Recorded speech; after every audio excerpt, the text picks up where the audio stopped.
Tiruvannamalai OTA வழித்தடத்தில் அடுத்த ஆண்டு மார்ச் மாதம் மெட்ரோ ரயில் சேவை தொடங்கும் என்று மெட்ரோ ரயில் திட்ட இயக்குநர் ராமநாதன் தெரிவித்துள்ளார்.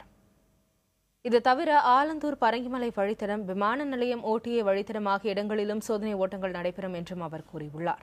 இது மட்டுமின்றி அண்ணாநகர் டவர், கோயம்பேடு சுரங்கப்பாதை வழித்தடத்தில் ரயில் என்ஜின் சோதனை ஓட்டம் அடுத்த வருடம் ஜூன் மாதம் வரை நடைபெறும் என்றும் அவர் கூறியுள்ளார்.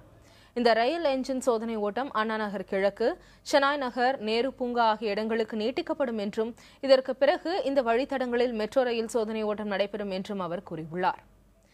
LIC சைதாப்பேட்டை வழித்தடத்தில் 1 மாதத்திற்கு பிறகு பணிகள் தொடங்கும் எனவும் அவர் கூறினார்.